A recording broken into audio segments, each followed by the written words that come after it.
तो job change mission complete कर लेने के बाद जिन्वू जिन्हा के स्कूल में जाता है, जहाँ के लड़कियाँ जिन्हू को देख के उसको पसंद करने लग गई थी। जिन्हा का टीचर जिन्हू को बताती कि जिन्हा एक बहुत अच्छी स्टूडेंट है। ये सुन के जिन्वू को बहुत अच्छा लगता है। इसके बाद जिन्वू जिन्हा के फ्रेंड अकारी के पास में जाता है, क्योंकि अकारी एक ई रैंक की हंटर थी और वो हंटर बनने के लिए स्कूल नहीं जा रही थी। लेकिन जिन्वू उसे दिखाना चाहता था कि एक हंटर होना कितना खतरनाक होता है। इसलिए जिन्वू अकारी को अपने साथ में एक गेट के सामने लेके जाता है। उस गेट के सामने मैनेजर आहान भी था। तभी वहाँ पे किम चुल आता है, जो कि एक ए रैंक का हंटर था और वही आज के रेड का लीडर भी था। किम की बातों से पता चल रहा था कि वो एक एरोगेंट इंसान है। फिर सब लोग डंजन के अंदर में जाते हैं और जैसे ही वो लोग डंजन के अंदर में जाते हैं, वो डंजन एक रेड डंजन में बदल जाता है। तो रेड डंजन एक अलग ही वर्ल्ड होता है, जो कि तभी वापस खुलता है जब इसके बॉस को हरा दिया जाता है और इसमें कई दिन भी लग सकता है। इतना ही नहीं, रियल वर्ल्ड का 1 घंटा रेड डंजन के अंदर में 1 दिन के बराबर होता है। तभी एक एरो अकारी की तरफ आता है, जिसे जिन्वू पकड़ लेता है। इस अटैक को आइस एल्फ ने किया था और वो लोग वहाँ से चले जाते हैं। फिर किम 2 ग्रुप बनाता है, जिसमें वो अपने साथ में सभी बी और सी रैंक वाले हंटर को रखता है और ई रैंक वाले हंटर जैसे कि अकारी और जिन्वू को अलग ग्रुप में रखता है। फिर दोनों ग्रुप अलग अलग रास्ते में चले जाते हैं। थोड़ी ही देर बाद किम के ग्रुप के ऊपर में बहुत सारे बियर्स अटैक करते हैं। इसके दूसरी तरफ जिन्वू सभी लोगों को ठंड से बचने के लिए गर्म कपड़े देता है, जो उसने अपने इन्वेंटरी से निकाला था। ये देख के जिन्वू के साथी हंटर हैरान हो जाते हैं, क्योंकि ये एक नॉर्मल बात नहीं था। और वही गेट के सामने व्हाइट टाइगर गिल्ड का बॉस यूनहो आ गया था। इतना ही नहीं, वहाँ पे वांग डो सू भी आ गया था, जो जिन्वू को मारना चाहता था। और गेट के अंदर जिन्वू अकेले ही बहुत सारे आइस बेयर को मार देता है, जिसके मीट को सब लोग पका के खाते हैं। और जिन्वू भालुओं के केव के सामने जाता है, जहाँ पे बहुत सारे भालू थे और उनसे लड़ने के लिए जिन्वू पहली बार अपने शैडो आर्मी को बुलाता है। शैडो आर्मी सभी भालुओं को बड़े आराम से मार रहे थे और शैडो आर्मी मरने के बाद भी वापस आ सकते हैं, लेकिन इससे जिन्वू का माना बहुत खर्च होता है। तभी उन बेयर्स का लीडर वहाँ पे आ जाता है और वो बेयर जिन्वू के शैडो आर्मी पे भारी पड़ रहा था। इसलिए उससे निपटने के लिए जिन्वू ईग्रिस को बुलाता है और ईग्रिस उसको इजीली डिफीट कर देता है और जिन्वू भालुओं को भी अपने शैडो आर्मी में शामिल कर लेता है। और गेट के बाहर वांग डोंग सू और यूनहो एक दूसरे को पंच करते हैं, लेकिन बीच में ही वो दोनों अपने पंच को रोक लेते हैं, क्योंकि उनके बीच में हंटर एसोसिएशन का मैनेजर जिनचुल आ गया था। क्योंकि जिनचुल जानता था कि अगर यूनहो और वांग डोंग सू लड़ेंगे तो ये पूरा सिटी बर्बाद हो जाएगा। तभी वांग डोंग सू को एक मैसेज आता है और वो वहाँ से चला जाता है, क्योंकि उसे ऐसा लग रहा था कि जिन्वू इस डंजन के अंदर में सर्वाइव नहीं कर पाएगा। और गेट के अंदर किम अकारी और बाकी हंटर को मारने जाता है, क्योंकि किम को लग रहा था कि इन लोगों ने उसे धोखा दिया है। लेकिन जिन्वू किम को पंच करके दूर फेंक देता है और वहाँ पे आइस एल्फ भी आ गए थे। उन आइस एल्फ का लीडर का नाम बारूका था और सिस्टम की वजह से जिन्वू एल्फ के लैंग्वेज को भी समझ पा रहा था। बारूका जिन्वू को बताता है कि उनके कानों में हमेशा एक आवाज़ गूंजता है, जो उनसे कहता है कि इंसानों को मार दो। लेकिन जिन्वू के लिए उनके कानों में कोई आवाज़ नहीं आया, क्योंकि शायद जिन्वू एक प्लेयर है। इसीलिए बारूका जिन्वू को बोलता है कि वो अकारी और बाकी हंटर को उसके हवाले कर दे और इसके बदले में बारूका उसे जाने देगा। लेकिन जिन्वू बारूका को साफ मना कर देता है। इसके बाद जिन्वू अपने शैडो आर्मी को बुलाता है और फाइट स्टार्ट हो जाता है। बारूका जिन्वू पे भारी पड़ रहा था। तभी जिन्वू किम को मार के उसे अपने शैडो आर्मी में शामिल कर लेता है और जिन्वू उसका नाम आयरन रखता है। बारूका आयरन से लड़ता है, लेकिन इसमें बारूका को मज़ा नहीं आ रहा था, इसलिए वो जिन्वू और ईग्रिस को भी बुला लेता है। बट तीनों मिलके भी बारूका को हरा नहीं पा रहे थे। तभी आयरन बारूका को पीछे से पकड़ लेता है और जिन्वू अपने डेगर से बारूका को अच्छा खासा डैमेज देता है और आयरन पीछे से बारूका को अपने हैमर से कुचल देता है। आयरन बार बार ऐसा करता है, इसलिए जिन्वू उसे रोक देता है, क्योंकि बारूका मर गया था। और इसी के साथ में गेट भी ओपन हो जाता है, क्योंकि बारूका ही यहाँ का बॉस था। गेट के बाहर में यूनहो खड़ा हुआ था, जो हंटर किम का वेट कर रहा था। लेकिन वहाँ पे जिन्वू आता है। यूनहो जिन्वू को रोक लेता है, बट जिन्वू यूनहो को इग्नोर करके अकारी के साथ में वहाँ से चला जाता है। यूनहो अपने मैनेजर आहान को बोलता है कि चाहे कुछ भी करो, उसे संग जिन्वू अपने गिल्ड में चाहिए। और जिन्वू थोड़ा गुस्सा था, क्योंकि वो बारूका के शैडो को एक्सट्रैक्ट नहीं कर पाया था। इसके अगले दिन जिन्वू जिन्हो के साथ में रेड करने जाता है, लेकिन इस बार डंजन में शैडो आर्मी ही लड़ रहा था। जिन्वू और जिन्हो बस डंजन के अंदर में बैठे हुए थे। शैडो आर्मी जिन्हो और जिन्हो को कुछ भी करने नहीं दे रहा था। इसके बाद जिन्हो और जिन्हो बार में जाके पार्टी करते हैं, क्योंकि जिन्हो का 20 रेड कंप्लीट हो चुका था। जिन्हो थोड़ा इमोशनल हो जाता है, क्योंकि उसका भाई उसे पसंद नहीं करता, लेकिन जिन्हो हर टाइम उसके साथ में रहता है। इसलिए जिन्हो जिन्हो को बोलता है कि आज से तुम मुझे अपना बड़ा भाई समझो। फिर जिन्हो कासल को क्लियर करने जाता है, क्योंकि क्योंकि वो पहले से बहुत पावरफुल हो चुका है। जिन्वू को एक टास्क मिलता है कि उसे 10,000 डीमन का सोल कलेक्ट करना होगा। इसके दूसरी तरफ जिन्हो के फादर जिन्वू को बोलता है कि अगर वो जिन्वू को गिल्ड का मेंबर बना देगा तो वो गिल्ड का चेयरमैन बन सकता है। और इधर कासल के अंदर जिन्वू ने बहुत सारे डीमन को मार दिया था और यहीं पे जिन्वू आइस बेयर का नाम टैंक रखता है और जिन्वू एक और फ्लोर को क्लियर कर देता है। इस डंजन में टोटल 100 फ्लोर है और जैसे जैसे जिन्वू आगे के फ्लोर में जा रहा था उसके सामने और भी पावरफुल डीमन आ रहे थे। जिन्वू 10,000 डीमन सोल को कलेक्ट कर लेता है और 50वें फ्लोर में जिन्वू के सामने एक ऐसा डीमन आता है जो उससे बहुत पावरफुल था।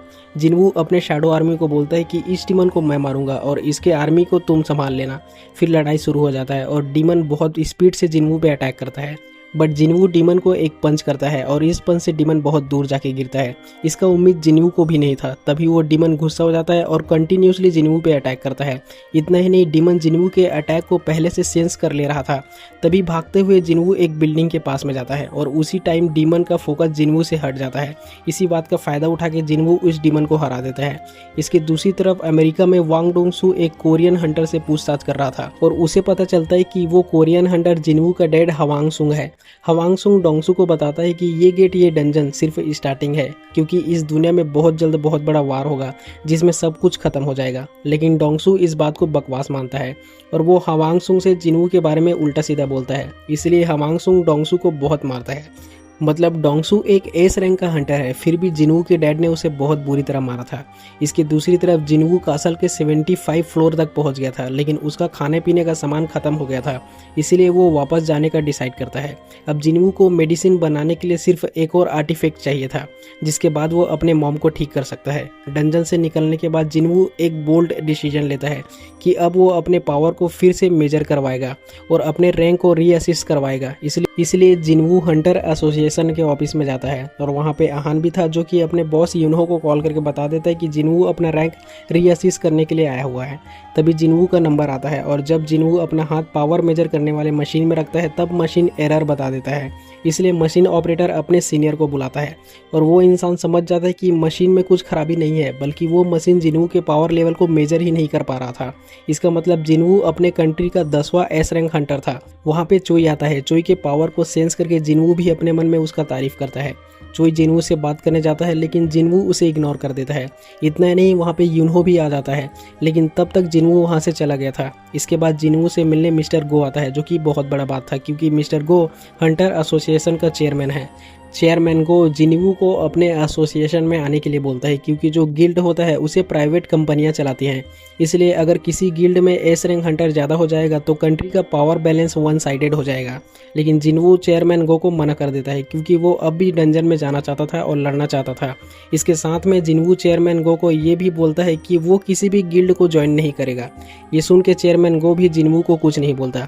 फिर जिन्वू एक माइनिंग टीम में जाता है, जहाँ पे मिस्टर चोई रेड कर रहा था। मिस्टर चोई अपने एक ही अटैक में बॉस को छोड़ के डंजन के सभी क्रीचर को मार देता है और वहाँ पे हंटर गिल्ड की वाइस गिल्ड मास्टर चाहिन भी थी। अब इसके बाद में माना क्रिस्टल को माइनिंग करने के लिए माइनिंग टीम अंदर जाता है और सब लोग जिन्वू का काम देख के बहुत खुश थे। फिर लंच टाइम हो जाता है और इसी बात का फायदा उठा के जिन्वू डंजन के बॉस के चेम्बर के पास में जाता है, बट इससे पहले जिन्वू अंदर जा पाता वहाँ पे चाहिन आ जाती है और वो जिन्वू को बाहर जाने के लिए बोलती है। जिन्वू चाहिन को बोलती है कि वो बस रास्ता भूल गया था, इसीलिए वो यहाँ पे आ गया था। तभी चाहिन जिन्वू के पास आके उसे सूंघने लगती है। ये चीज़ जिन्वू को बहुत अजीब लगता है। एक्चुअली चाहिन को हमेशा लोगों से स्मेल आता रहता है, इसीलिए वो अपने साथ में एक रुमाल रखती है, लेकिन उसे जिन्वू से कोई स्मेल नहीं आ रहा था। फिर माइनिंग टीम का मैनेजर जिन्वू को अगले दिन फिर से आने के लिए बोलता है, क्योंकि अगले दिन 2 रेड होगा और जिन्वू भी इस चीज़ के लिए मान जाता है। और रात में चाहिन जिन्वू के बारे में पता लगाती है, लेकिन हंटर एसोसिएशन ने जिन्वू के फाइल को प्राइवेट कर दिया था। इसके अगले दिन जिन्वू गेट के पास में जाता है, जहां सब लोग जिन्वू का वेलकम करते हैं। ये चीज़ देख के जिन्वू को अपने पुराने साथियों का याद आ जाता है। पहले दिन की तरह आज भी जिन्वू बहुत जल्दी माइनिंग कंप्लीट कर देता है और इसके लिए सभी माइनर जिन्वू से बहुत खुश थे। तभी वहाँ पे ए रैंक हंटर कैप्टन कीहून आता है, क्योंकि उसे एक सामान उठाने वाला बंदा चाहिए था और इसके लिए जिन्वू अपना हाथ उठाता है और कैप्टन कीहून भी मान जाता है। जिन्वू के साथ में 6 ए रैंक हंटर और कुछ बी रैंक हंटर थे। डंजन के अंदर जाते ही उन लोगों पे कुछ भेड़िए अटैक करते हैं, लेकिन हंटर सभी भेड़िए को आराम से निपटा देते हैं। बट तभी वहाँ पे हाई रैंक ऑर्क आ जाते हैं। कैप्टन कीहून का टीम पूरी जान लगा के लड़ती है, लेकिन उन लोगों के ऊपर ऑर्क भारी पड़ रहे थे। इसलिए जिन्वू इनविजिबल होकर सभी ऑर्क को इंजेक्ट कर देता है, जिस वजह से ऑर्क स्लो हो जाता है और इसका फ़ायदा उठा के कैप्टन किहुन के हंटर उन ऑर्क को हरा देते हैं।